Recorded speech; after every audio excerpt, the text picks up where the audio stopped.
because she showed the brain accumulation, particularly in parts of the brain that have to do with learning and memory, was significant and toxic.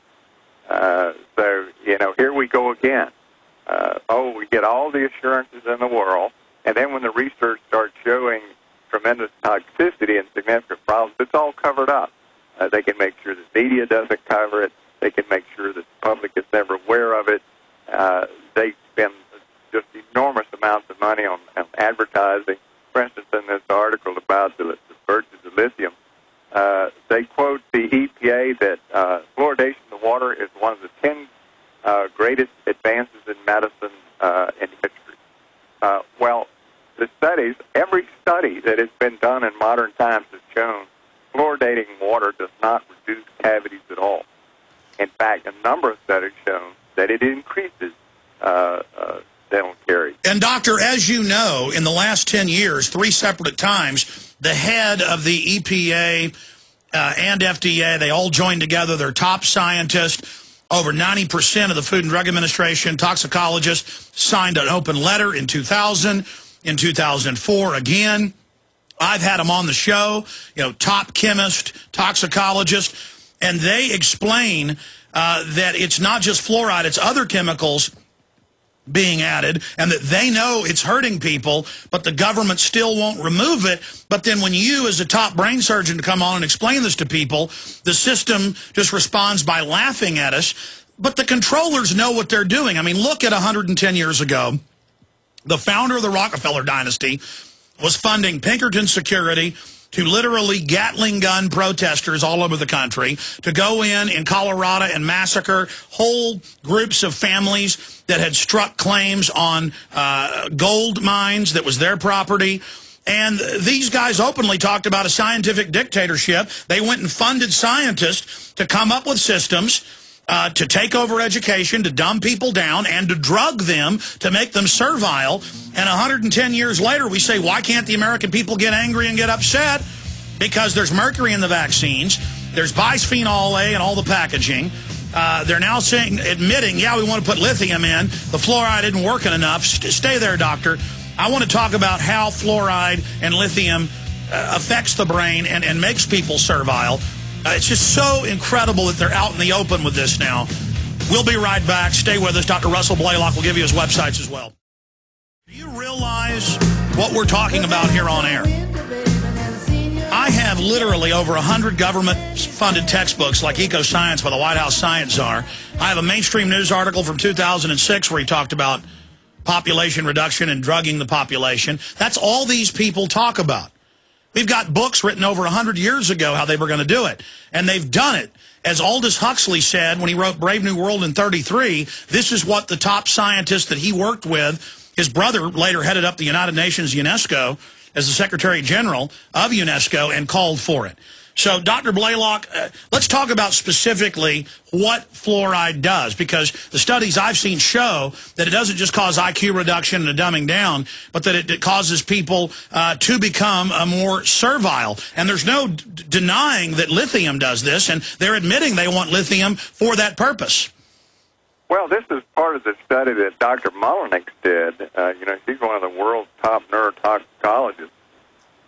When she found that if you gave fluoride to animals after they were born, they become extremely apathetic. And they become what she described as couch potatoes. They just don't have a sense of doing anything productive. If you transfer that to humans, then she found the brain level in these animals is equal to what we're seeing in humans. We're going to have a society that is going to be very difficult for people to concentrate and focus attention and to pay attention to what's going on in the world and be able to analyze it. And look at Americans, the most intelligent, the most patents, the most aggressive. Historians worldwide wrote about us, and now we're the most slovenly and dumbed down because they've been hitting us with a chemical attack for 50 years. Right, by destroying our educational system and at the same time doing a number on our ability to think through chemical dumbing down. That's exactly what's happening. Let me just give a couple of quotes here I think people will find of interest. This says, fluoridation is the greatest case of scientific fraud of the century. That was a quote from a friend of mine, Robert Carton, who's a former EPA scientist, senior scientist. The second quote says, regarding fluoridation, the EPA should act immediately to protect the public, not just on the cancer data, but on evidence of bone fractures, arthritis, mutagenicity, and other effects. That was a quote from William Marcus, PhD, senior EPA toxicologist. So here's two of the top EPA toxicologists saying the whole fluoridation thing was a fraud to begin with, and it's extremely toxic. Now, you think that the government top scientists know that. The government knows it as well. And whoever is going through these towns doing everything they can to force the towns to fluoridate, for instance, like Governor Schwarzenegger, who made the entire state of California fluoridate their water, whether they wanted to or not. You think they don't know these same things, the effects of fluoride? The National Science Institute did a extensive study to finally answer the question, is fluoridation toxic? Their conclusion was exactly what all of us have been saying about fluoride, that it is a brain toxin, a bone toxin, an organ toxin, a cell toxin, a DNA toxin, and it bioaccumulates so that people now are getting doses that are without any question toxic. And without any question, it has neurological effects, one of which is inducing a type of apathy. And doctor, this is an assault. This is a stealth kill, soft kill assault. These eugenicists, funded by the robber barons, who funded Planned Parenthood, abortion, everything else, they are literally brain damaging people and destroying their destiny. It is the ultimate crime. If we beat these people in the history books, it will be remembered as the greatest crime in history. Back in 70 seconds with Dr. Russell Blaylock. I'm Alex Jones. Dr. Russell Blaylock is our guest. His top website is BlaylockWellnessCenter.com. BlaylockWellnessCenter.com. You spell Blaylock, B-L-A-Y-L-O-C-K, just Blay and Lock. Dr. Russell Blaylock, very successful brain surgeon, researcher, inventor of some of the most popular used brain surgery techniques out there. And we've been covering what the head EPA scientists have said. We've had the gentleman on, he mentioned. They've written letters with thousands of other scientists signing them, saying, why are you doing this? Even the American Dental Association, 4 or 5 years ago, my dad's a dentist, by the way. This was a big shock for him. He's seen the documents now and understands what's happening. Said, yeah, children under 5 don't brush their teeth with fluoride, causes dental fluorosis. Now, in fact, let me just grab it off the floor here. All over store shelves, all over the country, baby water with purified water with fluoride added. The toothpaste, everything. This is so diabolical. Dr. Blaylock, bottom line, they've gone from calling us kooks to now admitting they want to make us servile, and now they want to add lithium, and now they're mixing it in with the crops and the food. I mean, my God, these people, the point I was making is they're assaulting us. They admit they're assaulting us. We need to have, grand juries call for indictments? What do we do to stop these people? Well, I think our only real protection is nullification. The states have got to get together and just nullify this stuff.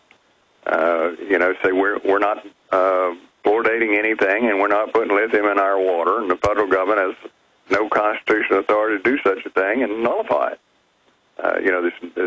People should read his new book by Thomas Woods on nullification. I just recently read the history of nullification, and it's our greatest protection.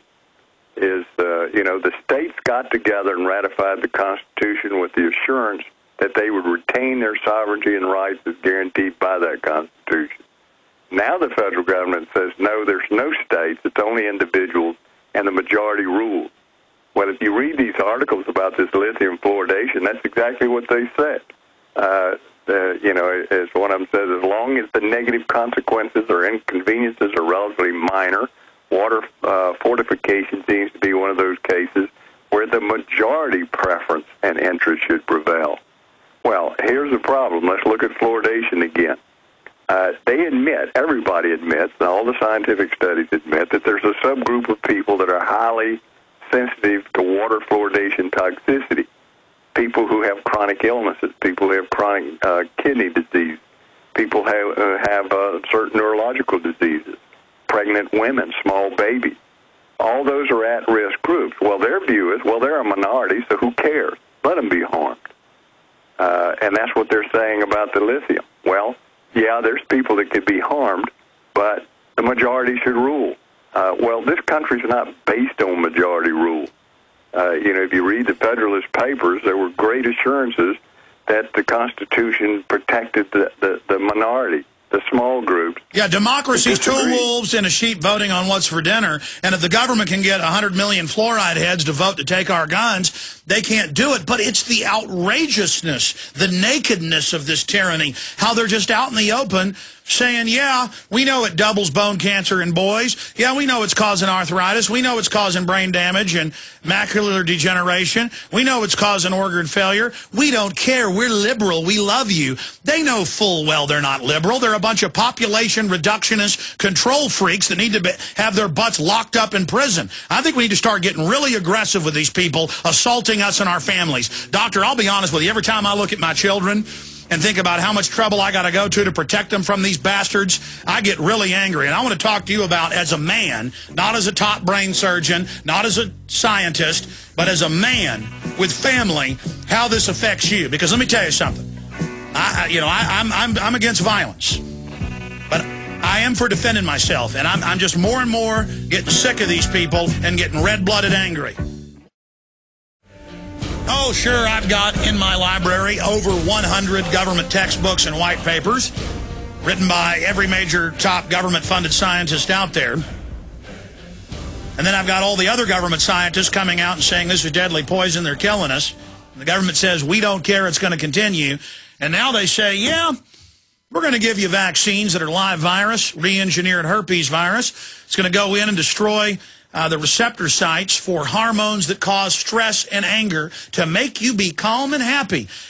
And why this will stop suicide, so everybody's got to do it. And in one of these reports, they say, let me just pull the report out. Here it is. Oxford professor Julian Savalayu says fluoridation demonstrates how populations of the future could be mass medicated through pharmacological cognitive enhancers.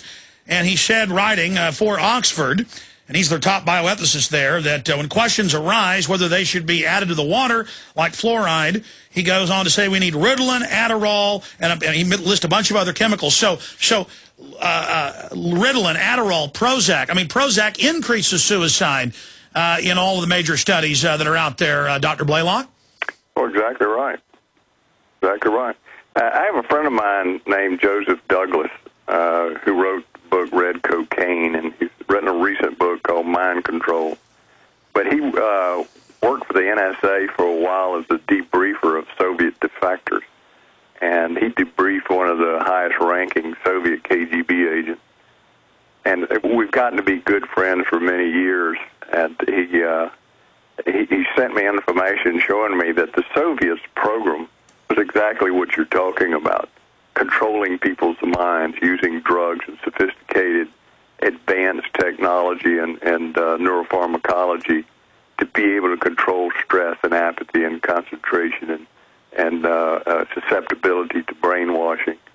Well, now I'm seeing, things you're discussing and that both of us know about, we're sort of seeing the same sort of thing over here, the same dream where we can medicate the water, make people more compliant to accepting these ideas. We can make them more apathetic so they're less likely to react adversely to some of our more totalitarian schemes. It's a control method that was first intensely being studied by the Soviet Union, and the United States government was quite interested in this. Now they're pursuing it.